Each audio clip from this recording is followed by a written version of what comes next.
Hello everybody, I am the Linkzilla. I'm not going to talk all that much, this is kind of an impromptu recording, so basically speaking, I filled in the next section of fence, and this video, it's not going to be all that long. I'm just going to be going in and putting on the lights while we listen to more of the Jurassic Park audiobook, so I get the sense that something's got to change really quickly, because I foresee that my viewers will become increasingly frustrated with having to watch short, meaningless updates like this, because, I mean, I think that the fences are pretty cool and pretty impressive myself, but at the end of the day, they're just fences, and they're kind of tedious and whatnot, so even I get bored at having to do it, let alone watch it, so...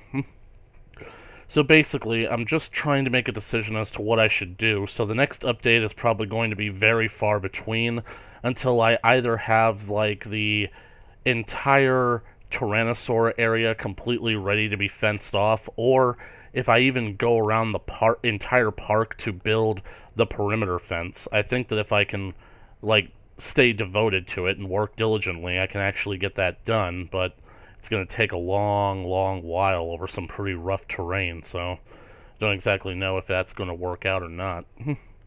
I just basically want to make this series as entertaining as possible, and don't exactly know what to do, so the next update is probably going to be very, very far off, and especially with the semester started, I'm not going to have as much time to actually make videos anymore, so anyways, for now, all I'll basically leave you guys with is that we're going back into the Jurassic Park audiobook. When we last left off, we just met Lewis Dodgson, and as the book describes him, he is a lot more of a ruthless kind of guy than the movie actually had him interpreted as. So, basically speaking, we are about to meet the true star of Jurassic Park in my mind when we reunite with Grant and Sattler on Hammond's private jet in Chotyo. At least I think it's in Chotyo. Alright. Anyways, hope you guys enjoy.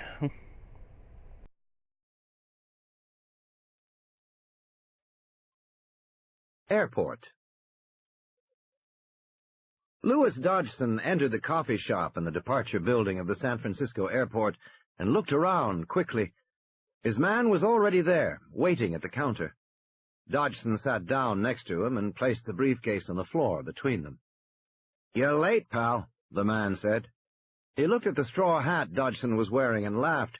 "What is this supposed to be, a disguise?" "You never know," Dodgson said, suppressing his anger. For 6 months, Dodgson had patiently cultivated this man, who had grown more obnoxious and arrogant with each meeting.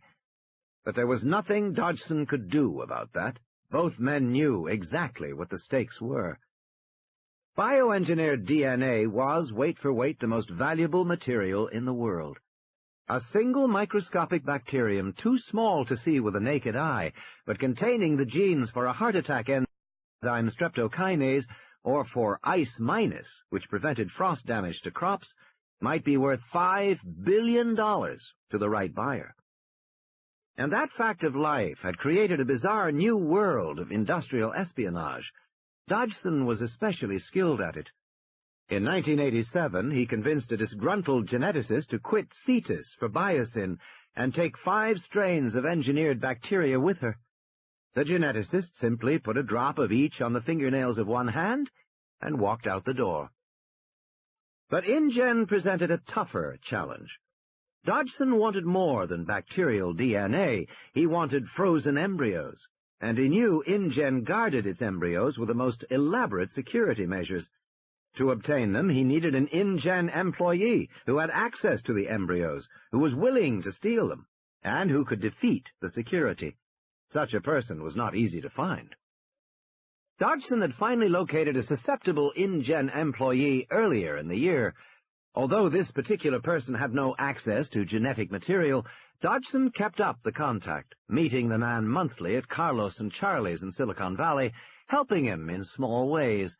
And now that InGen was inviting contractors and advisors to visit the island, it was the moment that Dodgson had been waiting for, because it meant his man would have access to embryos. "Let's get down to it," the man said. "I've got 10 minutes before my flight." "You want to go over it again?" Dodgson said. "Hell no, Dr. Dodgson," the man said. "I want to see the damn money."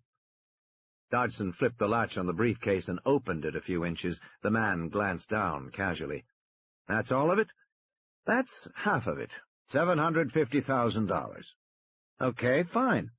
The man turned away, drank his coffee. That's fine, Dr. Dodgson. Dodgson quickly locked the briefcase. That's for all 15 species, you remember. I remember 15 species, frozen embryos. And how am I going to transport them? Dodgson handed the man a large can of Gillette foamy shaving cream. That's it? That's it. They may check my luggage. Dodgson shrugged. Press the top, he said. The man pressed it, and white shaving cream popped into his hand. Huh, not bad.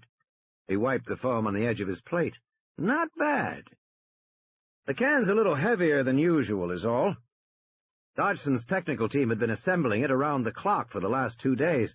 Quickly, he showed him how it worked. How much coolant gas is inside? Enough for 36 hours. The embryos have to be back in San Jose by then. That's up to your guy on the boat, the man said.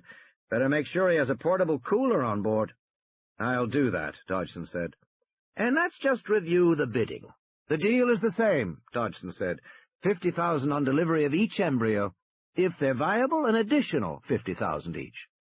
That's fine. Just make sure you have the boat waiting at the east dock of the island Friday night. Not the north dock, where the big supply boats arrive, the east dock. It's a small utility dock. You got that? I got it, Dodgson said. When will you be back in San Jose? Probably Sunday. The man pushed away from the counter. Dodgson fretted. You're sure you know how to work the... I know, the man said. Believe me, I know. Also, Dodgson said, we think the island maintains constant radio contact with InGen corporate headquarters in California, so look, I've got it covered, the man said. Just relax and get the money ready. I want it all Sunday morning in San Jose Airport in cash. It'll be waiting for you, Dodgson said.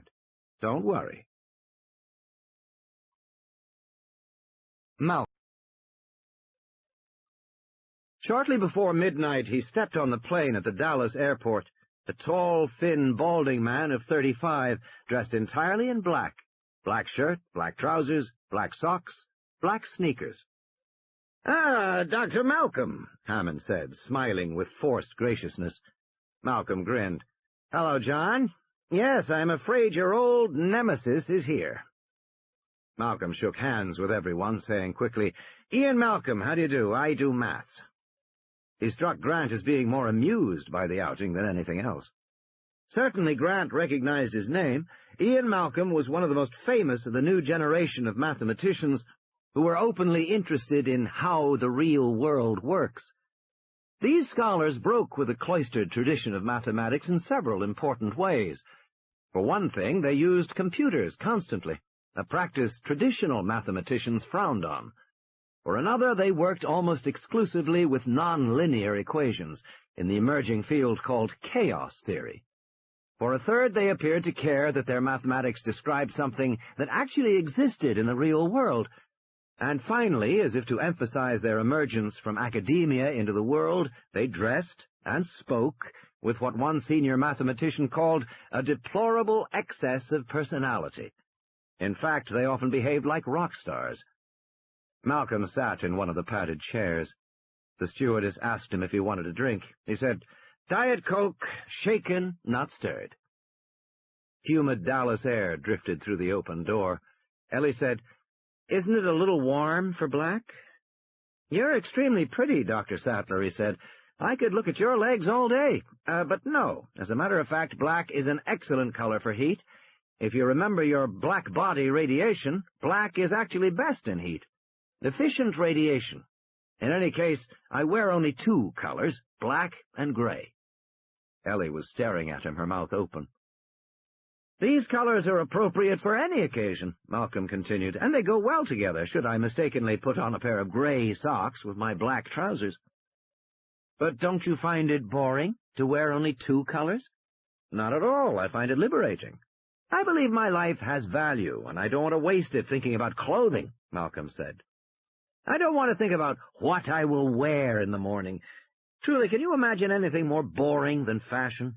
Professional sports, perhaps.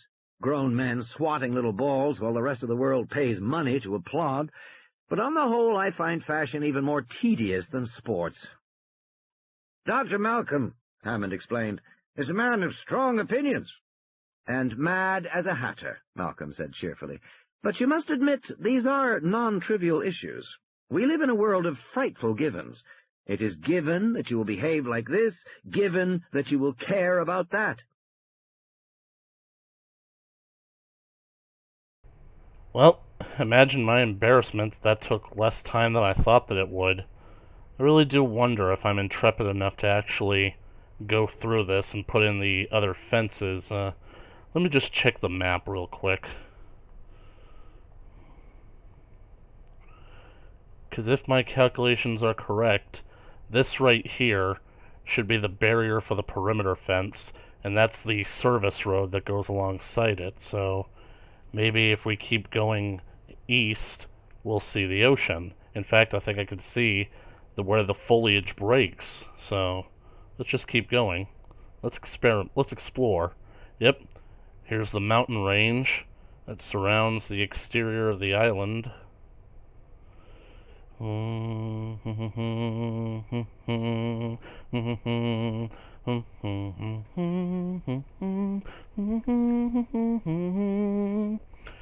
God, I'd forgotten.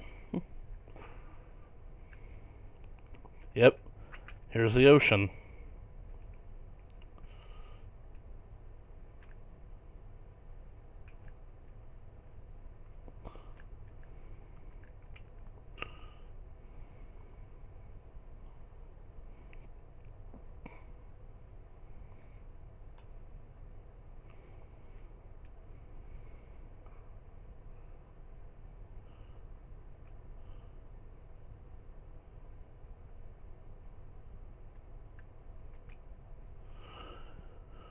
Well, at least we can count on one thing, that I at least relatively know where I am.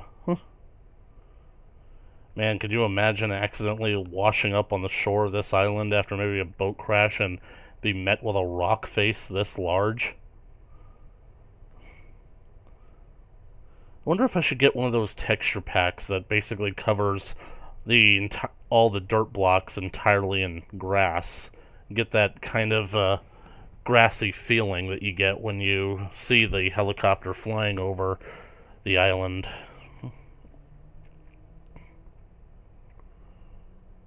Well, I've only been recording for about 12 minutes, and we only just now met Malcolm. Really hate to deprive you guys of that, so but who am I kidding? People who watch my channel probably already read the book.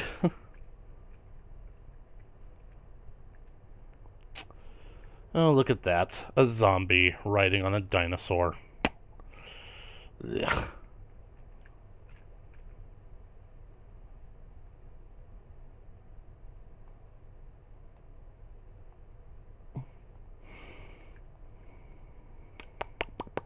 Well, anyway, let's get back into it. No one thinks about the givens. Isn't it amazing? In the information society, nobody thinks. We expected to banish paper, but we actually banished thought. Hammond turned to Gennaro and raised his hands. You invited him. And a lucky thing, too, Malcolm said, because it sounds as if you have a serious problem. We have no problem, Hammond said quickly. I always maintained this island would be unworkable, Malcolm said. I predicted it from the beginning. He reached into a soft leather briefcase. And I trust by now we all know what the eventual outcome is going to be. You're going to have to shut the thing down. Shut it down? Hammond stood angrily. This is ridiculous. Malcolm shrugged, indifferent to Hammond's outburst. I brought copies of my original paper for you to look at, he said.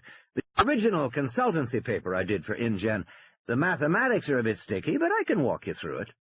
Are you leaving now?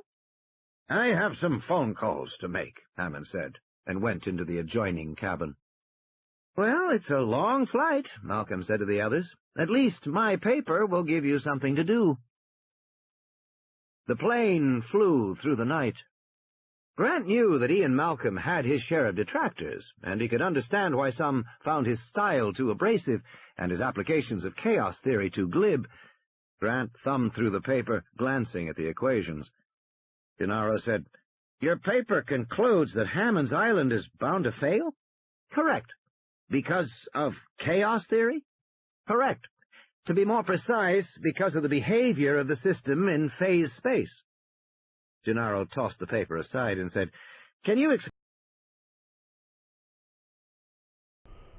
Sorry to basically interrupt, but I just basically had a thought that I really do wonder if I should basically explain. I bet that some of my viewers are wondering why I'm going to all this trouble to actually build these fences by hand when, well, take this fence for example. This seems like the perfect structure for a single straight piece of section of fence that I could easily just copy and Minecraft MC edit and just copy and paste over and over and over again and work that throughout the island. Well, the thing about it is, in my early attempts to actually build these fences, I did do that, and it was just an enormous disaster.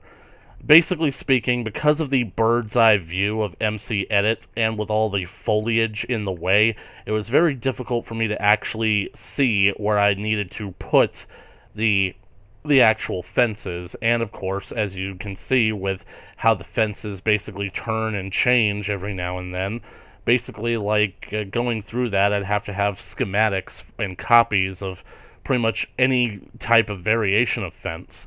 I mean, even this one right here isn't perfectly one-to-one because, like, this side is slightly elevated by a block and this one is still lowered.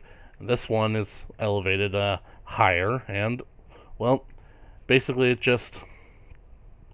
As much as I would certainly like to pretend that this project would be easy enough for me to just take schematics of these fences and MC Edit and just... just paste them into the world, I know that basically I've tried that before and it resulted in a lot of headaches. It's ultimately why I deforested that entire section of island back near the main gate, because I was basically tired of not being able to see anything in MC Edit, so I just basically we burned the forest down. Anyways, that's enough of my explanation. Let's get back to Malcolm. And personally, I'd love to be walked through his paper. I mean, I probably wouldn't understand it, but if he could explain it to me, I would definitely love to hear it. "Explain this in English?" "Surely," Malcolm said. "Let's see where we have to start. Do you know what a nonlinear equation is?" "No." "Strange attractors?" "No." "All right," Malcolm said, "let's go back to the beginning." He paused, staring at the ceiling. "Physics has had great success at describing certain kinds of behavior.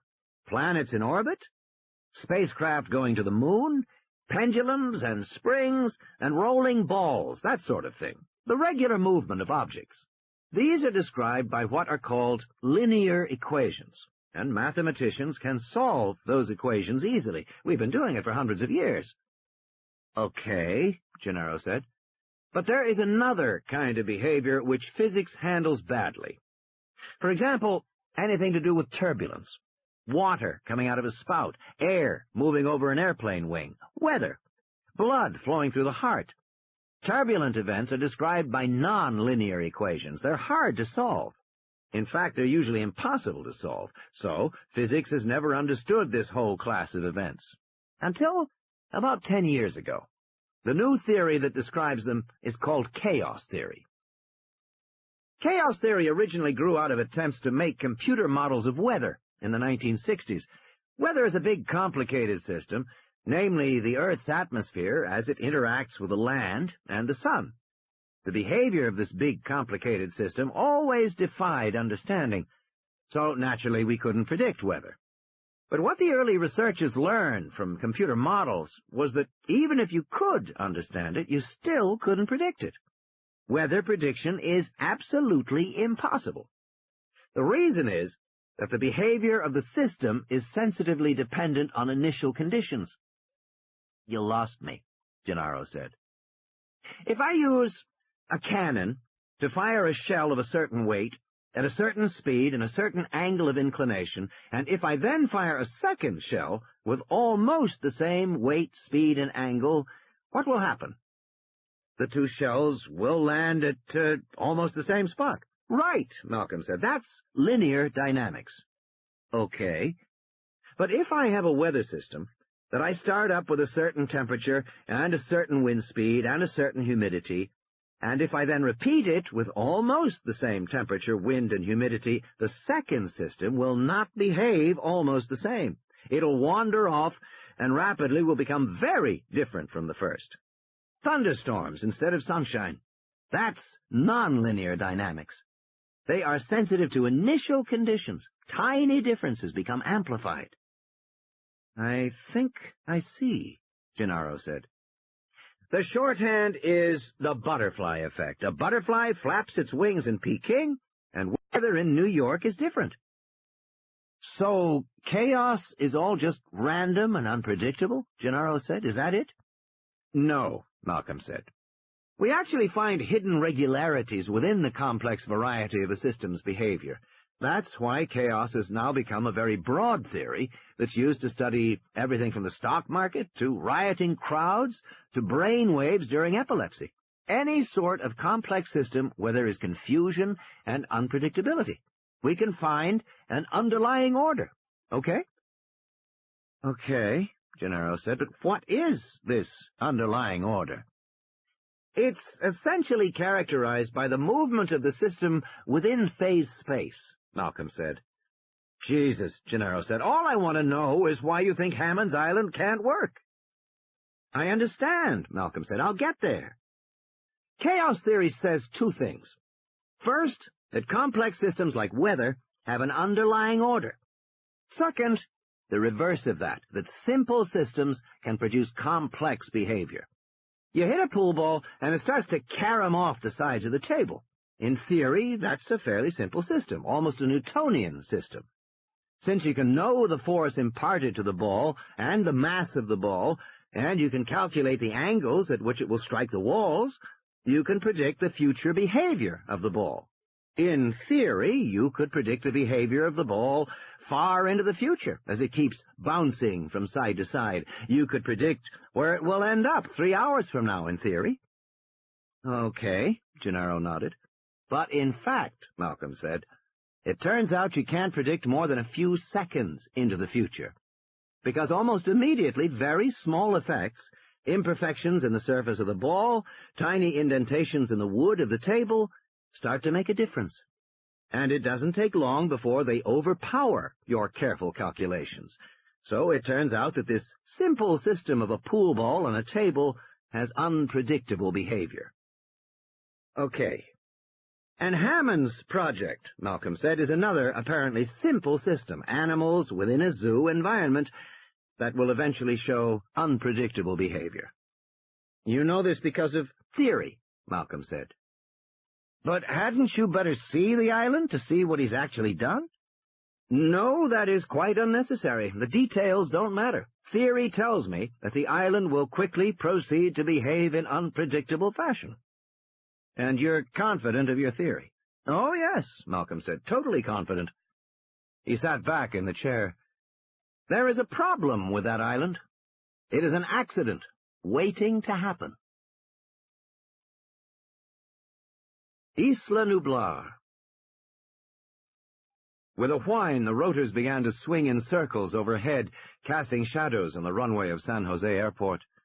Grant listened to the crackle in his earphones as the pilot talked to the tower. They had picked up another passenger in San Jose, a man named Dennis Nedry, who had flown in to meet them. He was fat and sloppy, eating a candy bar, and there was sticky chocolate on his fingers and flecks of aluminum foil on his shirt. Nedry had mumbled something about doing computers on the island, and hadn't offered to shake hands. Through the plexi bubble, Grant watched the airport concrete drop away beneath his feet, and he saw the shadow of the helicopter racing along as they went west, toward the mountains. "It's about a 40-minute trip," Hammond said from one of the rear seats. Grant watched the low hills rise up, and then they were passing through intermittent clouds breaking out into sunshine.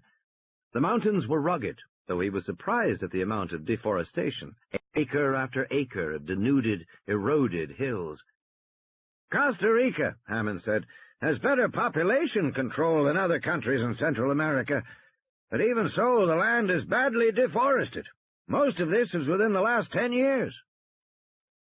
They came down out of the clouds on the other side of the mountains, and Grant saw the beaches of the west coast.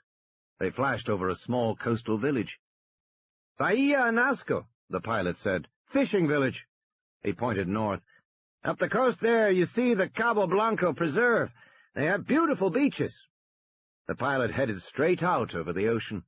The water turned green, and then deep aquamarine. The sun shone on the water.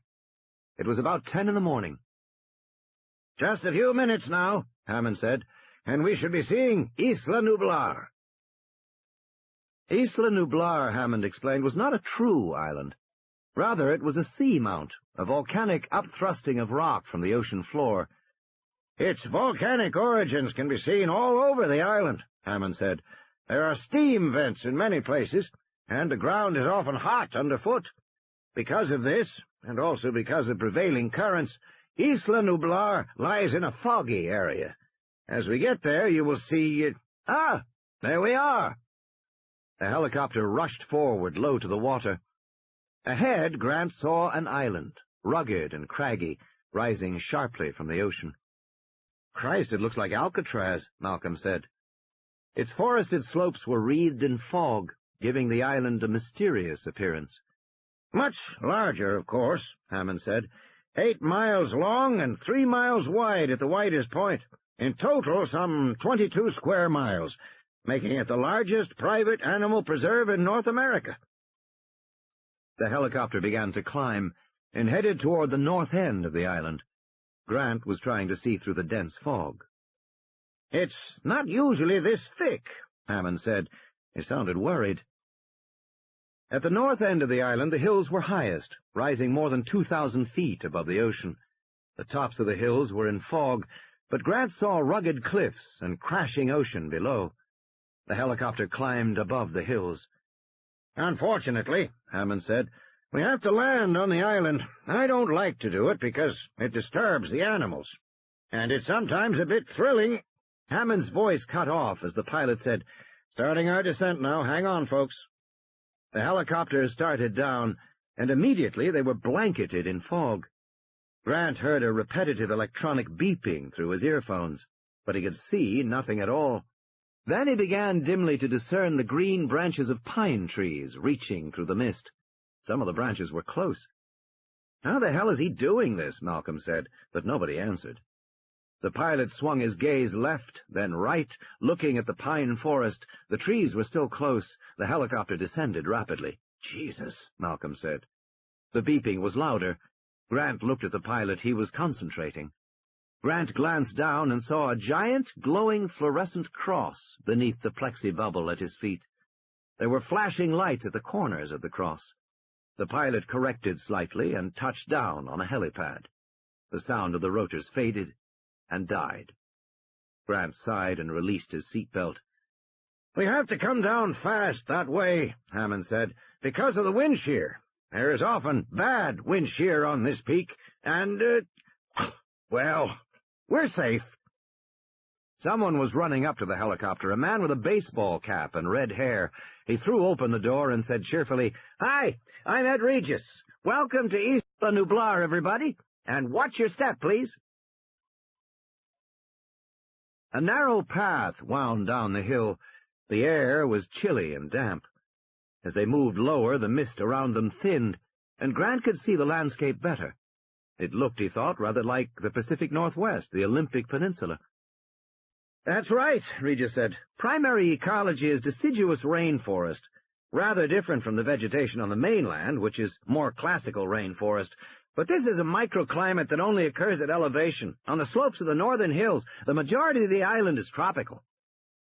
Down below, they could see the white roofs of large buildings nestled among the planting. Grant was surprised. The construction was elaborate.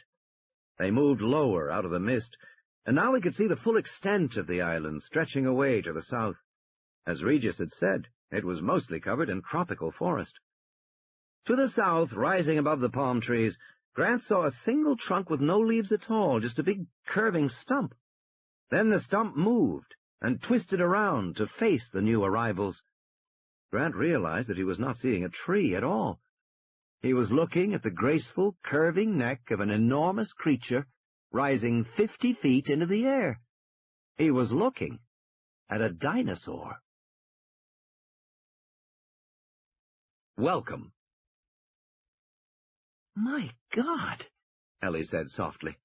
They were all staring at the animal above the trees. My God. Her first thought was that the dinosaur was extraordinarily beautiful. Books portrayed them as oversized, dumpy creatures, but this long-necked animal had a gracefulness, almost a dignity about its movements, and it was quick. There was nothing lumbering or dull in its behavior. The sauropod peered alertly at them and made a low trumpeting sound, rather like an elephant. A moment later, a second head rose above the foliage, and then a third, and a fourth. My God, Ellie said again. GanonGhidorah was speechless. He had known all along what to expect. He had known about it for years, but he had somehow never believed it would happen. And now he was shocked into silence. The awesome power of the new genetic technology, which he had formerly considered to be just so many words in an overwrought sales pitch, the power suddenly became clear to him. These animals were so big. They were enormous, big as a house, and so many of them. Actual damn dinosaurs, just as real as you could want. GanonGhidorah thought, we are going to make a fortune on this place, a fortune. He hoped to God the island was safe. Grant stood on the path on the side of the hill with a mist on his face, staring at the gray necks craning above the palms. He felt dizzy, as if the ground were sloping away too steeply. He had trouble getting his breath, because he was looking at something he had never expected to see in his life. Yet he was seeing it. The animals in the mist were perfect apatosaurs, medium-sized sauropods. His stunned mind made academic associations. North American herbivores, late Jurassic horizon, commonly called brontosaurs, first discovered by E.D. Cope in Montana in 1876.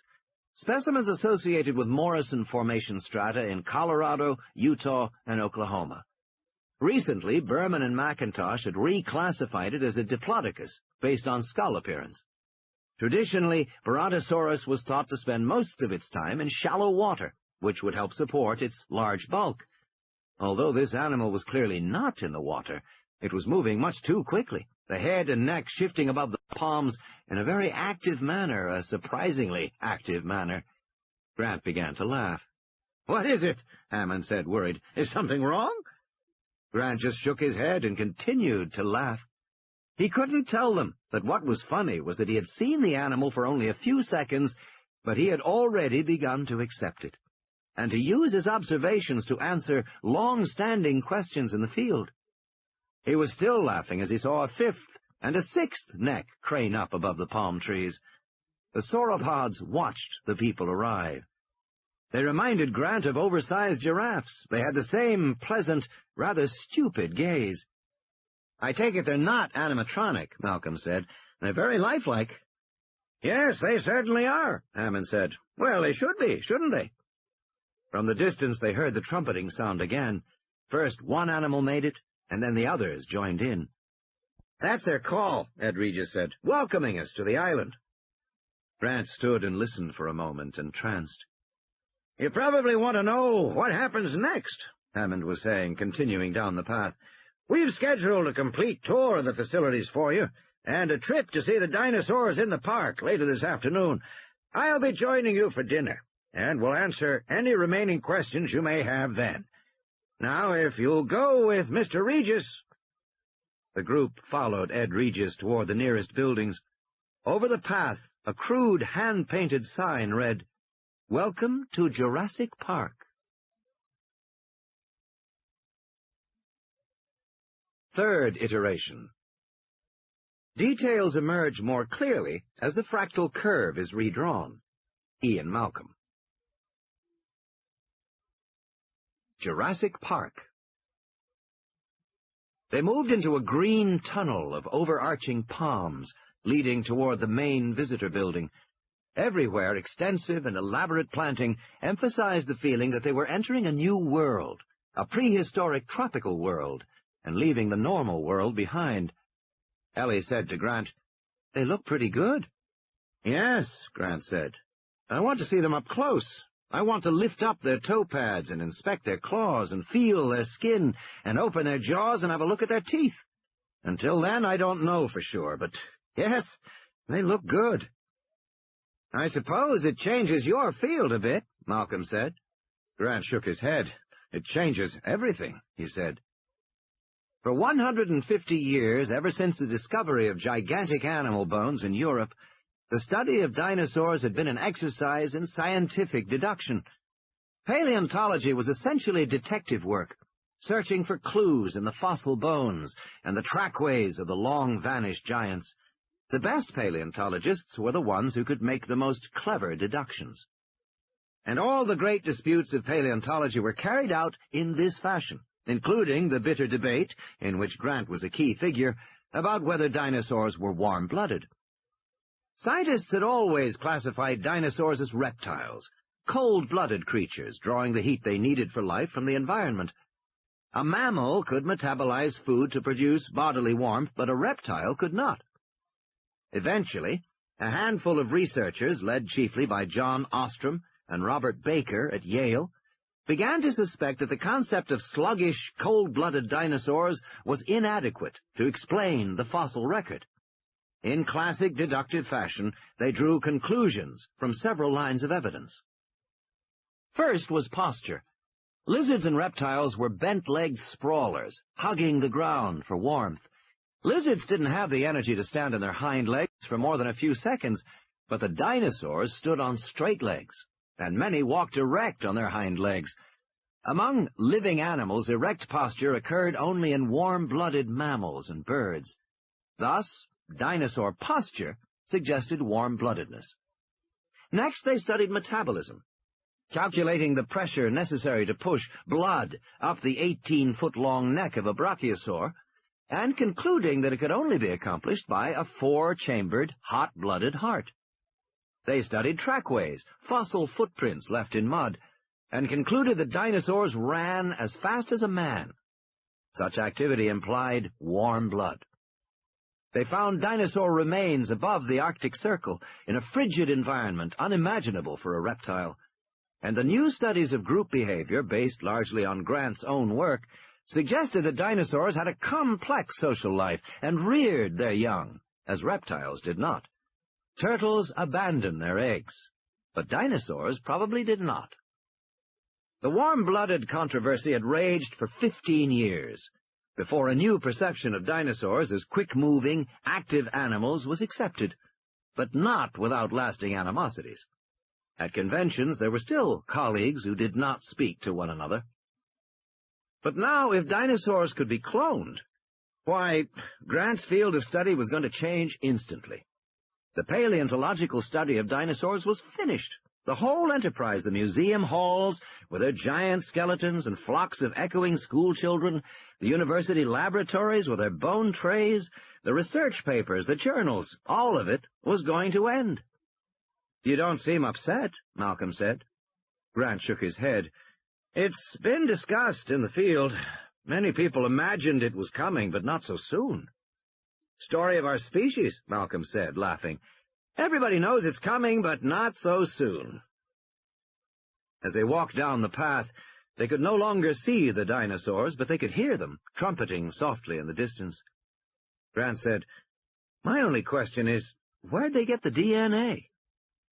Grant was aware of serious speculation in laboratories in Berkeley, Tokyo, and London that it might eventually be possible to clone an extinct animal such as a dinosaur if you could get some dinosaur DNA to work with.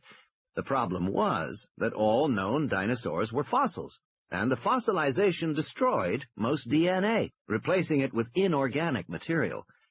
Of course, if a dinosaur was frozen, or preserved in a peat bog, or mummified in a desert environment, then its DNA might be recoverable. But nobody had ever found a frozen or mummified dinosaur, so cloning was therefore impossible. There was nothing to clone from.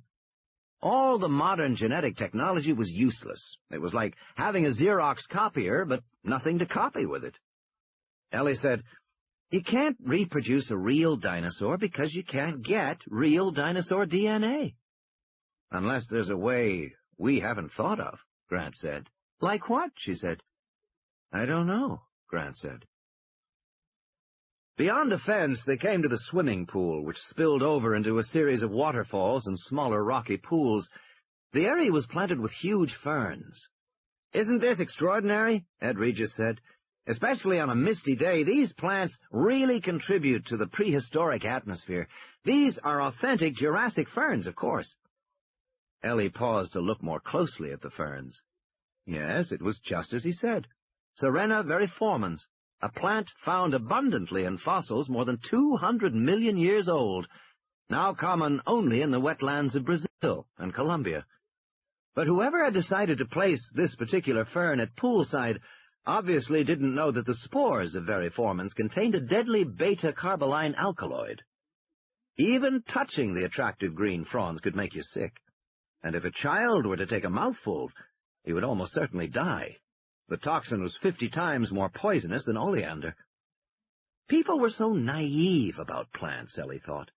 They just chose plants for appearance, as they would choose a picture for the wall.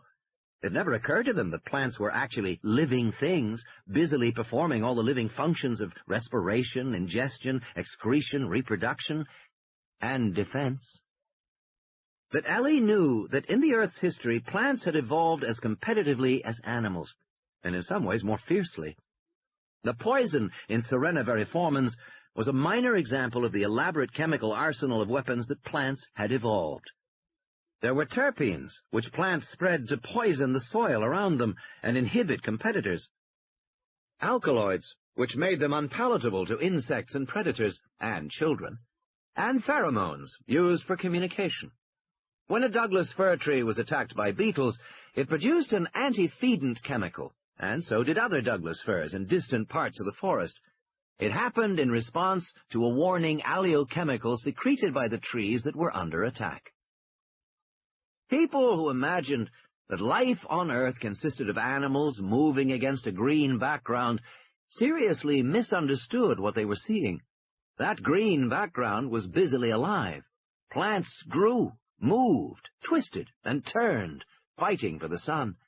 And they interacted continuously with animals, discouraging some with bark and thorns, poisoning others, and feeding still others to advance their own reproduction, to spread their pollen and seeds. It was a complex, dynamic process which she never ceased to find fascinating, and which she knew most people simply didn't understand. But if planting deadly ferns at poolside was any indication, then it was clear that the designers of Jurassic Park had not been as careful as they should have been. "Isn't it just wonderful?" Ed Regis was saying. "If you look up ahead, you'll see our safari lodge." Ellie saw a dramatic low building with a series of glass pyramids on the roof.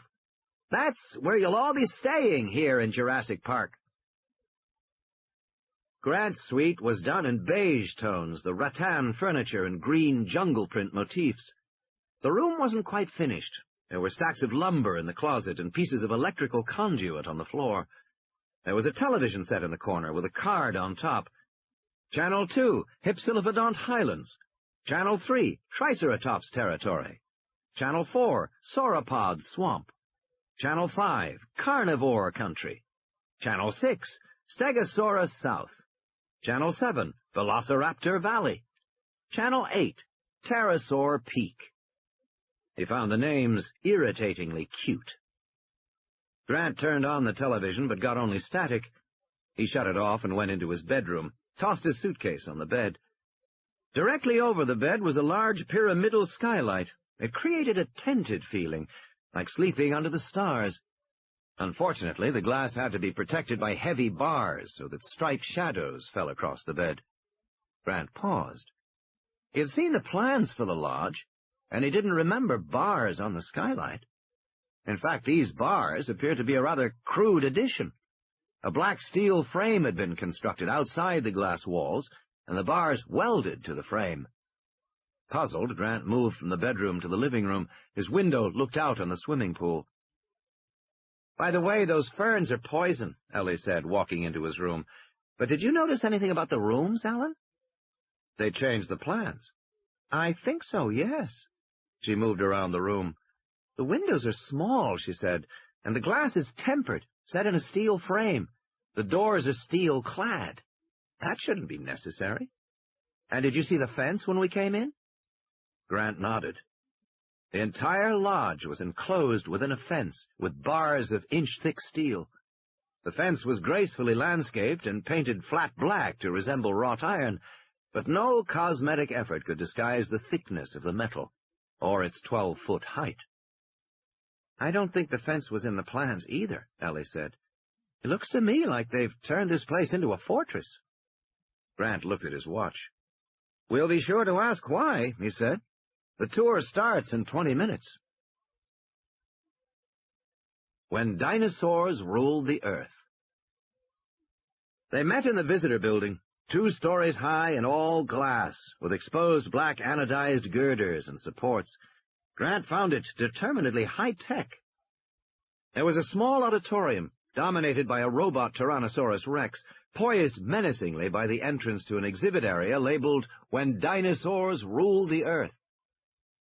Farther on were other displays, "What is a Dinosaur?" and "The Mesozoic World." But the exhibits weren't completed. There were wires and cables all over the floor.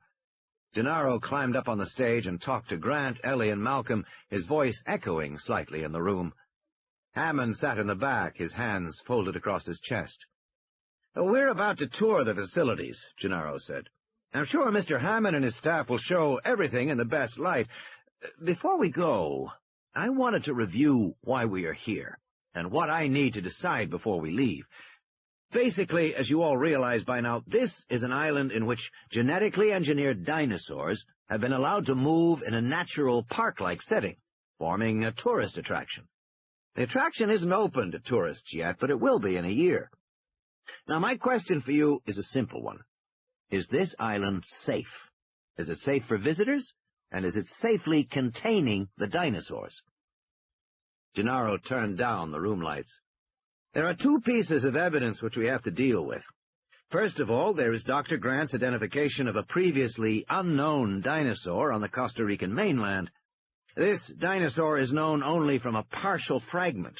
It was found in July of this year, after it supposedly bit an American girl on a beach. Dr. Grant can tell you more later. I've asked for the original fragment, which is in a lab in New York, to be flown here so that we can inspect it directly. Meanwhile, there is a second piece of evidence. Costa Rica has an excellent medical service, and it tracks all kinds of data. Beginning in March, there were reports of lizards biting infants in their cribs, and also, I might add, biting old people who were sleeping soundly. These lizard bites were sporadically reported in coastal villages from Ismailia to Punta Arenas. After March, lizard bites were no longer reported. However, I have this graph from the Public Health Service in San Jose of infant mortality in the towns of the West Coast earlier this year. I direct your attention to 2 features of this graph," Gennaro said. "First, infant mortality is low in the months of January and February, then spikes in March, then it's low again in April. But from May onward, it is high, right through July, the month the American girl was bitten. The Public Health Service feels that something is now affecting infant mortality, and it is not being reported by the workers in the coastal villages. The second feature is the puzzling bi-weekly spiking, which seems to suggest some kind of alternating phenomenon is at work." The lights came back on. "All right," Gennaro said. "That's the evidence I want explained. Now, are there any—" "We can save ourselves a great deal of trouble," Malcolm said. "I'll explain it for you now." "You will?" Gennaro said. "Yes," Malcolm said. "First of all, animals have very likely gotten off the island." "Oh, balls," Hammond growled from the back. "And second, the graph from the Public Health Service is almost certainly unrelated to any animals that have escaped." Grant said, "How do you know that?" "You'll notice that the graph alternates between high and low spikes," Malcolm said. That is characteristic of many complex systems. For example, water dripping from a tap. If you turn on the faucet just a little, you'll get a constant drip, drip, drip. But if you open it a little more, so that there's a bit of turbulence in the flow, then you'll get alternating large and small drops. Drip, drip, drip, drip, like that. You can try it yourself. Turbulence produces alternation. It's a signature. And you will get an alternating graph like this for the spread of any new illness in a community. But why do you say it isn't caused by escaped dinosaurs? Grant said. Because it is a non-linear signature, Malcolm said. You need hundreds of escaped dinosaurs to cause it, and I don't think hundreds of dinosaurs have escaped.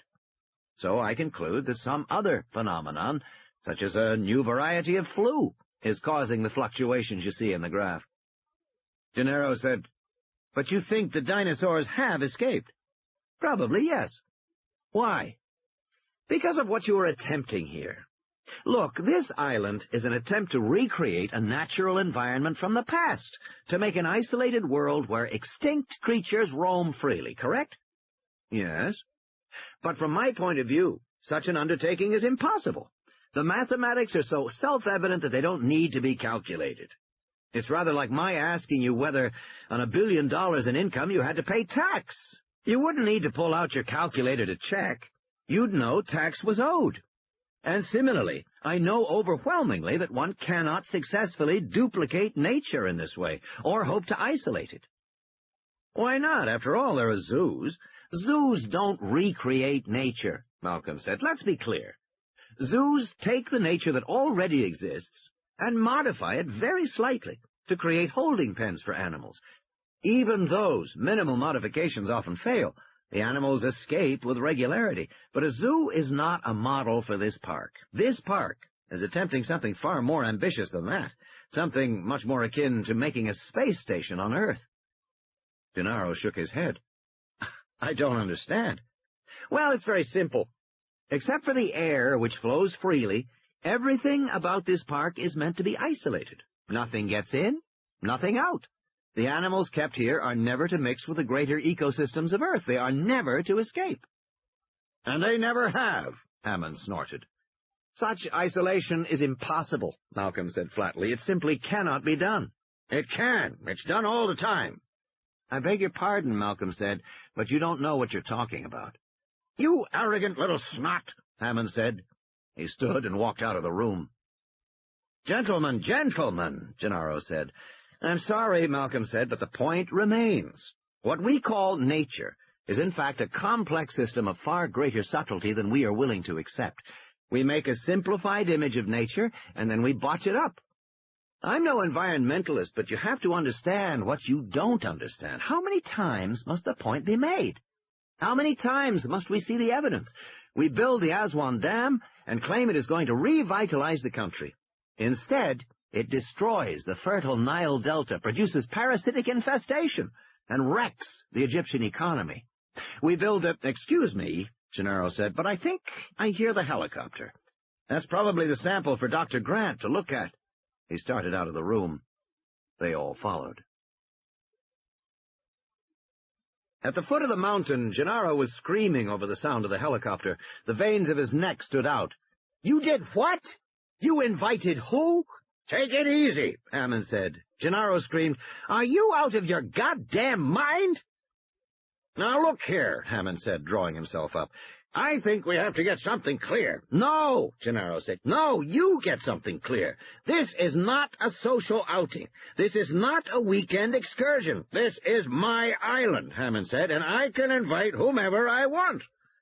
This is a serious investigation of your island because your investors are concerned that it's out of control. We think this is a very dangerous place, and you're not going to shut me down, Donald. I will if I have to. This is a safe place, Hammond said, no matter what that damn mathematician is saying. It's not, and I'll demonstrate its safety. And I want you to put them right back on that helicopter, Gennaro said. Can't, Hammond said, pointing toward the clouds. It's already leaving. And indeed, the sound of the rotors was fading. God damn it, Gennaro said. Don't you see you're needlessly risking— Hammond said. Let's continue this later. I don't want to upset the children. Grant turned and saw two children coming down the hillside, led by Ed Regis. There was a bespectacled boy of about 11, and a girl a few years younger, perhaps 7 or 8, her blonde hair pushed up under a Mets baseball cap, and a baseball glove slung over her shoulder. The two kids made their way nimbly down the path from the helipad, and stopped some distance from Gennaro and Hammond. Low, under his breath, Gennaro said, "Christ!"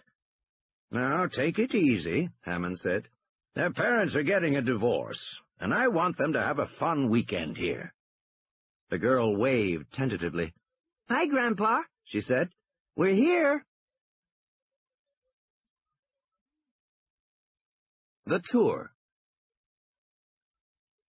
Tim Murphy could see at once that something was wrong. His grandfather was in the middle of an argument with a younger, red-faced man opposite him, and the other adults standing behind looked embarrassed and uncomfortable. Alexis felt the tension, too, because she hung back, tossing her baseball in the air. He had to push her. "Go on, Lex." "Go on yourself, Timmy." "Don't be a worm," he said. Lex glared at him, but Ed Regis said cheerfully, "I'll introduce you to everybody, and then we can take the tour." "I have to go," Lex said. "I'll just introduce you first," Ed Regis said. "No, I have to go." But Ed Regis was already making introductions. First to Grandpa, who kissed them both, then to the man he was arguing with. This man was muscular, and his name was Gennaro. The rest of the introductions were a blur to Tim. There was a blonde woman wearing shorts, and a man with a beard who wore jeans and a Hawaiian shirt. He looked like the outdoors type. Then a fat college kid who had something to do with computers, and finally a thin man in black who didn't shake hands, but just nodded his head. Tim was trying to organize his impressions, and was looking at the blonde woman's legs, when he suddenly realized that he knew who the bearded man was. "Your mouth is open," Lex said. Tim said, "I know him." "Oh, sure, you've just met him." "No," Tim said, "I have his book." The bearded man said, "What book is that, Tim?" "Lost World of the Dinosaurs," Tim said. Alexis snickered. "Daddy says Tim has dinosaurs on the brain," she said. Tim hardly heard her. He was thinking of what he knew about Alan Grant. Alan Grant was one of the principal advocates of the theory that dinosaurs were warm-blooded. He had done lots of digging at the place called Egg Hill in Montana, which was famous because so many dinosaur eggs had been found there. Professor Grant had found most of the dinosaur eggs that had ever been discovered. He was also a good illustrator, and he drew the pictures for his own books. "Dinosaurs on the brain?" the bearded man said. "Well, as a matter of fact, I have that same problem." "Dad says dinosaurs are really stupid," Lex said. "He says Tim should get out in the air and play more sports." Tim felt embarrassed. "I thought you had to go," he said. "In a minute," Lex said. "I thought you were in such a rush." "I'm the one who would know, don't you think, Timothy?" she said, putting her hands on her hips, copying her mother's most irritating stance.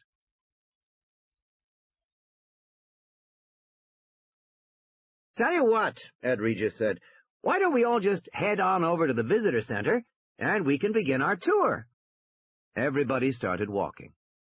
Tim heard Gennaro whisper to his grandfather, "I could kill you for this." And then Tim looked up and saw that Dr. Grant had fallen into step beside him. "How old are you, Tim?" 11. "And how long have you been interested in dinosaurs?" Grant asked. Tim swallowed. "A while now," he said. He felt nervous to be talking to Dr. Grant. "We go to museums sometimes, when I can talk my family into it, my father."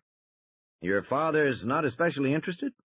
Tim nodded, and told Grant about his family's last trip to the Museum of Natural History. His father had looked at his skeleton and said, "That's a big one." Tim had said, "No, Dad, that's a medium-sized." "To me, it's not even full-grown, Dad." His father squinted at the skeleton. "What is it, Jurassic?" "Geez, no, Cretaceous." "Cretaceous? What's the difference between Cretaceous and Jurassic?" "Only about 100 million years," Tim said. "Cretaceous is older?" "No, Dad, Jurassic is older."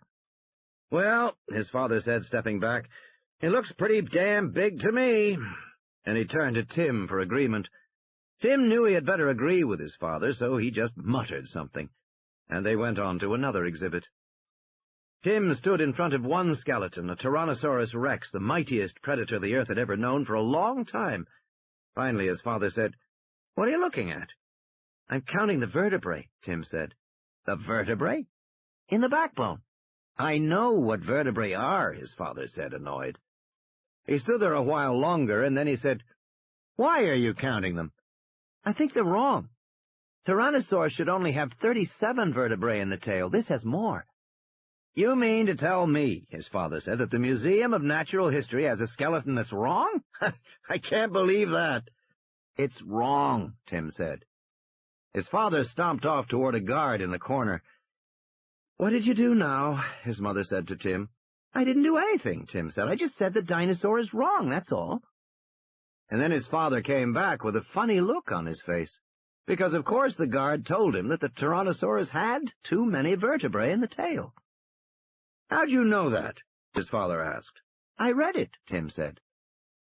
"That's pretty amazing, son," he said, and he put his hand on his shoulder, giving it a squeeze. "You know how many vertebrae belong in that tail. I've never seen anything like it. You really do have dinosaurs on the brain." And then his father said he wanted to catch the last half of the Mets game on TV, and Lex said she did too, so they left the museum. And Tim didn't see any other dinosaurs, which was why they had come there in the first place. But that was how things happened in his family. How things used to happen in his family, Tim corrected himself. Now that his father was getting a divorce from his mother, things would probably be different. His father had already moved out, and even though it was weird at first, Tim liked it. He thought his mother had a boyfriend, but he couldn't be sure, and of course he would never mention it to Lex.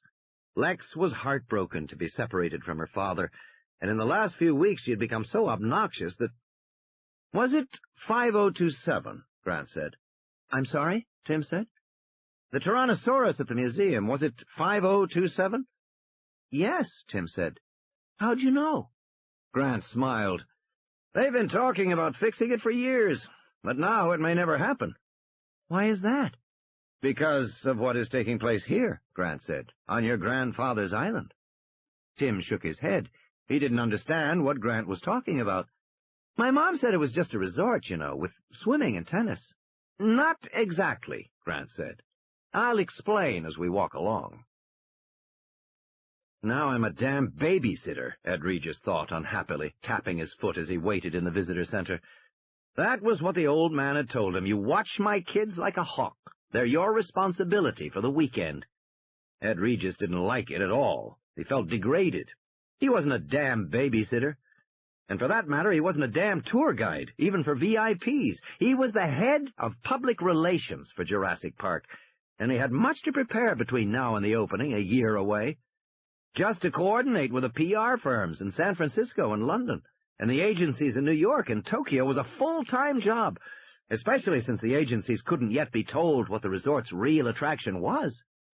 The firms were all designing teaser campaigns, nothing specific, and they were unhappy. Creative people needed nurturing. They needed encouragement to do their best work. He couldn't waste his time taking scientists on tours. But that was the trouble with a career in public relations. Nobody saw you as a professional. Regis had been down here on the island off and on for the past 7 months, and they were still pushing odd jobs on him, like that episode back in January. Harding should have handled that. Harding or Owens, the general contractor. Instead, it had fallen to Ed Regis. What did he know about taking care of some sick workman? And now he was a damn tour guide and babysitter. He turned back and counted the heads. Still one short. Then in the back he saw Dr. Sattler emerge from the bathroom. "All right, folks, let's begin our tour on the second floor." Tim went with the others, following Mr. Regis up the black suspended staircase to the second floor of the building. They passed a sign that read, "Closed area, authorized personnel only beyond this point." Tim felt a thrill when he saw that sign. They walked down the second-floor hallway. One wall was glass, looking out onto a balcony with palm trees in the light mist. On the other wall were stenciled doors like offices, park warden, guest services, general manager. Halfway down the corridor, they came to a glass partition marked with another sign displaying the International Biohazard symbol, which read, Biohazard, Caution, Biological Hazard. This laboratory conforms to USG P4-EK3 genetic protocols. Underneath were more signs. Caution, tetragenic substances. Pregnant women avoid exposure to this area. Danger, radioactive isotopes in use. Carcinogenic potential. Tim grew more excited all the time. Tetragenic substances? Things that made monsters. It gave him a thrill. And he was disappointed to hear Ed Regis say, "Never mind the signs, they're just up for legal reasons. I can assure you everything is perfectly safe." He led them through the door. There was a guard on the other side. Ed Regis turned to the group. "You may have noticed that we have a minimum of personnel on the island. We can run this resort with a total of 20 people. Of course, we'll have more when we have guests here, but at the moment, there's only 20. Here's our control room. The entire park is controlled from here." They paused before windows and peered into a darkened room that looked like a small version of Mission Control. There was a vertical glass see-through map of the park, and facing it a bank of glowing computer consoles. Some of the screens displayed data, but most of them showed video images from around the park. There were just 2 people inside, standing and talking. "The man on the left is our chief engineer, John Arnold." Regis pointed to a thin man in a button-down, short-sleeved shirt and tie, smoking a cigarette. "And next to him, our park warden, Mr. Robert Muldoon, the famous white hunter from Nairobi." Muldoon was a burly man in khaki, sunglasses dangling from his shirt pocket. He glanced out at the group, gave a brief nod, and turned back to the computer screens. "I'm sure you want to see this room," Ed Regis said, "but first let's see how we obtain dinosaur DNA." The sign on the door said Extractions, and like all the doors in the laboratory building, it opened with a security card. Ed Regis slipped the card in the slot, the light blinked, and the door opened. Inside, Tim saw a small room bathed in green light. 4 technicians in lab coats were peering into double-barreled stereo microscopes, or looking at images on high-resolution video screens. The room was filled with yellow stones. The stones were in glass shelves, in cardboard boxes, in large pull-out trays. Each stone was tagged and numbered in black ink. Regis introduced Henry Wu, a slender man in his 30s. "Dr. Wu is our chief geneticist. I'll let him explain what we do here." Henry Wu smiled. "At least I'll try," he said. "Genetics is a bit complicated, but you're probably wondering where our dinosaur DNA comes from." "It crossed my mind," Grant said. "As a matter of fact," Wu said, "there are 2 possible sources. Using the Loy antibody extraction technique, we can sometimes get DNA directly from dinosaur bones." "What kind of a yield?" Grant asked. "Well, most soluble protein is leached out during fossilization, but 20% of the proteins are still recoverable by grinding up the bones and using Loy's procedure. Dr. Loy himself has used it to obtain proteins from extinct Australian marsupials, as well as blood cells from ancient human remains. His technique is so refined, it can work with a mere 50 nanograms of material. That's 50 billionths of a gram." "And you've adapted his technique here?" Grant asked. "Only as a backup," Wu said. "As you can imagine, a 20% yield is insufficient for our work. We need the entire dinosaur DNA strand in order to clone, and we get it here." He held up one of the yellow stones. "From amber, the fossilized resin of prehistoric tree sap." Grant looked at Ellie, then at Malcolm. "That's really quite clever," Malcolm said, nodding. "I still don't understand," Grant admitted. "Tree sap," Wu explained, "often flows over insects and traps them. The insects are then perfectly preserved within the fossil. One finds all kinds of insects in amber, including biting insects that have sucked blood from larger animals." "Sucked the blood," Grant repeated. His mouth fell open. "You mean sucked the blood of dinosaurs?" "Hopefully, yes. And then the insects are preserved in amber." Grant shook his head. "I'll be damned. That just might work." "I assure you it does work," Wu said.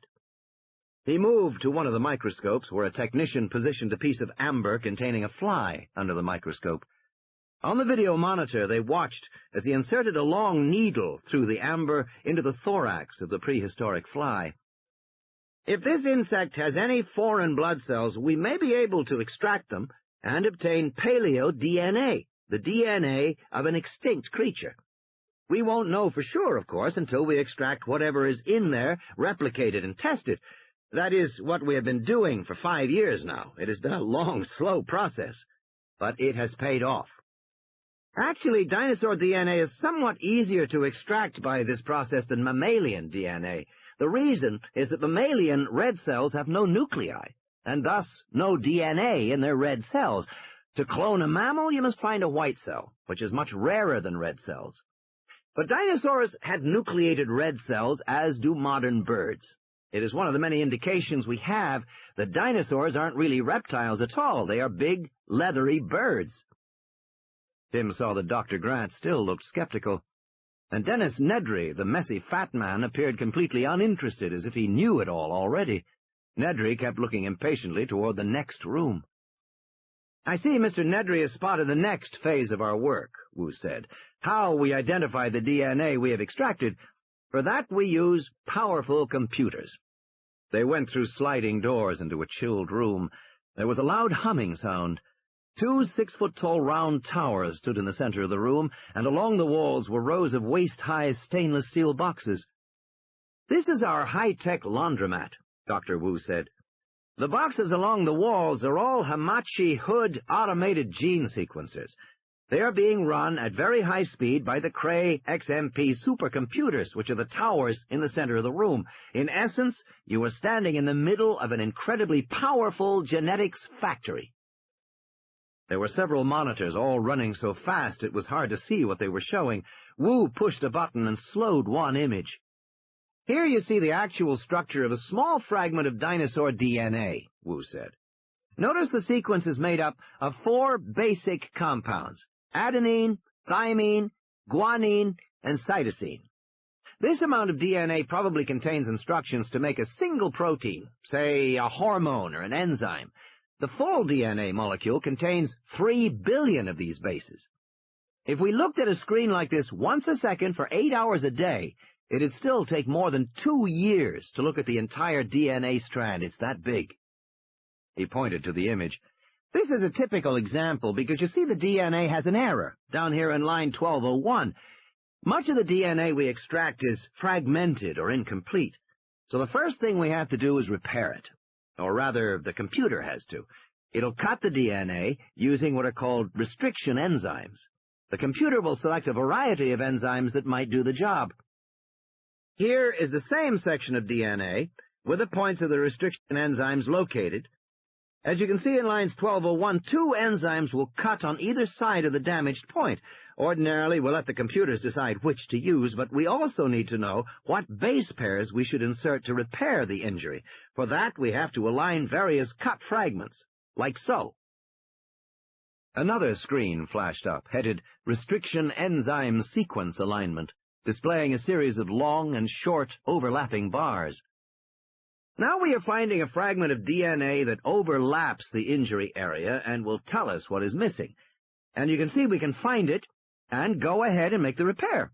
The dark bars you see are restriction fragments, small sections of dinosaur DNA broken by enzymes and then analyzed. The computer is now recombining them by searching for overlapping sections of code. It's a little bit like putting a puzzle together. The computer can do it very rapidly. And here is the revised DNA strand, repaired by the computer. The operation you've witnessed would have taken months in a conventional lab, but we can do it in seconds." "Then are you working with the entire DNA strand?" Grant asked. "Oh, no," Wu said. "That's impossible. We've come a long way from the 60s when it took a whole laboratory 4 years to decode a screen like this. Now the computers can do it in a couple of hours, but even so, the DNA molecule is too big.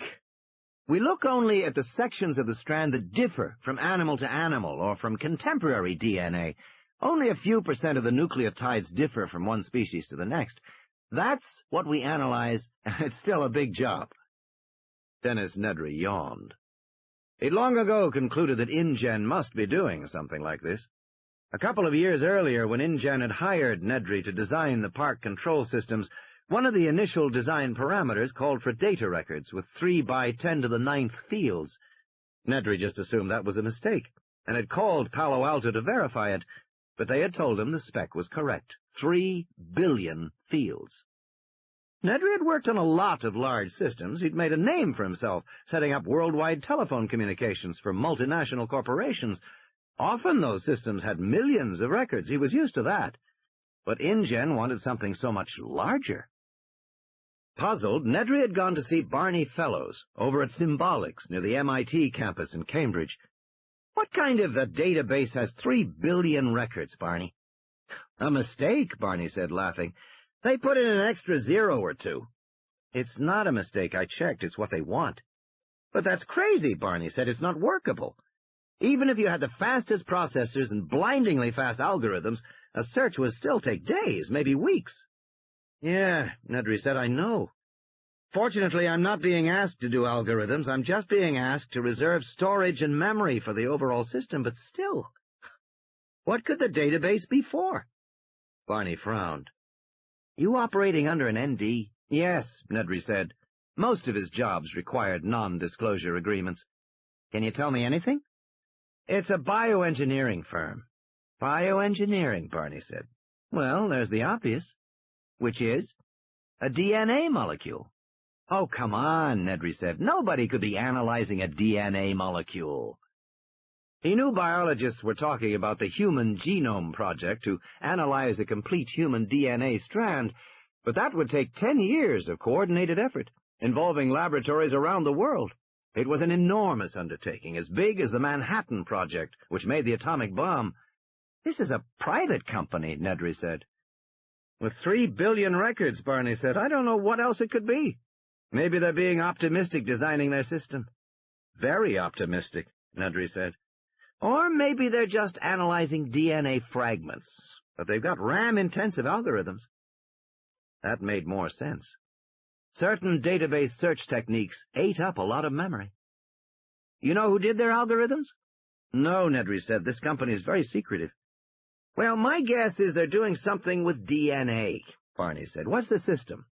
"Multi-XMP." "Multi-XMP? You mean more than one, Cray?" "Wow." Barney was frowning now, thinking that one over. "Can you tell me anything else?" "Sorry," Nedry said. "I can't." And he had gone back and designed the control systems. It had taken him and his programming team more than a year, and it was especially difficult because the company wouldn't ever tell him what the subsystems were for. The instructions were simply, "Design a module for record-keeping," or "Design a module for visual display." They gave him design parameters, but no details about use. He had been working in the dark. And now that the system was up and running, he wasn't surprised to learn there were bugs. What did they expect? And they'd ordered him down here in a panic, all hot and bothered about his bugs. It was annoying, Nedry thought. Nedry turned back to the group as Grant asked, "And once the computer has analyzed the DNA, how do you know what animal it encodes?" "We have 2 procedures," Wu said. "The first is phylogenetic mapping. DNA evolves over time, like everything else in an organism, hands or feet or any other physical attribute. So we can take an unknown piece of DNA and determine roughly by computer where it fits in the evolutionary sequence. It's time-consuming, but it can be done." "And the other way?" Wu shrugged. "Just grow it and find out what it is," he said. "That's what we usually do. I'll show you how that's accomplished." Tim felt a growing impatience as the tour continued. He liked technical things, but even so he was losing interest. They came to the next door, which was marked Fertilization. Dr. Wu unlocked the door with his security card, and they went inside. Tim saw still another room with technicians working at microscopes. In the back was a section entirely lit by blue ultraviolet light. Dr. Wu explained that their DNA work required the interruption of cellular mitosis at precise instants, and therefore they kept some of the most virulent poisons in the world.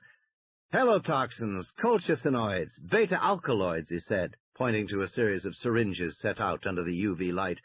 "Kill any living animal within a second or two." Tim would have liked to know more about the poisons, but Dr. Wu droned on about using unfertilized crocodile ova and replacing the DNA, and then Professor Grant asked some complicated questions. To one side of the room were big tanks marked Liquid N2, and there were big walk-in freezers with shelves of frozen embryos, each stored in a tiny silver foil wrapper.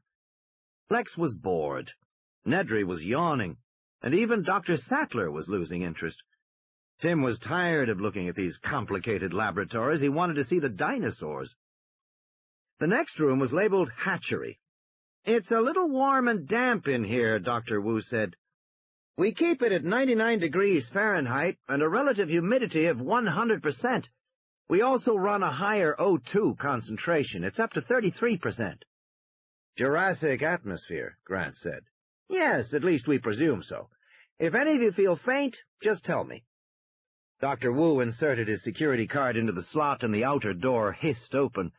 "Just a reminder, don't touch anything in this room. Some of the eggs are permeable to skin oils. Watch your heads. The sensors are always moving." He opened the inner door to the nursery, and they went inside. Tim faced a vast open room bathed in deep infrared light. The eggs lay on long tables, their pale outlines obscured by the hissing low mist that covered the tables. The eggs were all moving gently, rocking. Reptile eggs contain large amounts of yolk, but no water at all. The embryos must extract water from the surrounding environment, hence the mist. Dr. Wu explained that each table contained 150 eggs and represented a new batch of DNA extractions.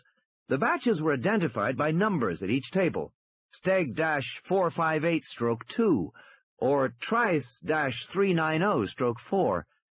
Waist deep in the mist, the workers in the nursery moved from one egg to the next, plunging their hands into the mist, turning the eggs every hour, and checking the temperatures with thermal sensors. The room was monitored by overhead TV cameras and motion sensors. An overhead thermal sensor moved from one egg to the next, touching each with a flexible wand, beeping, then going on. "In this hatchery, we have produced more than a dozen crops of extractions, giving us a total of 238 live animals.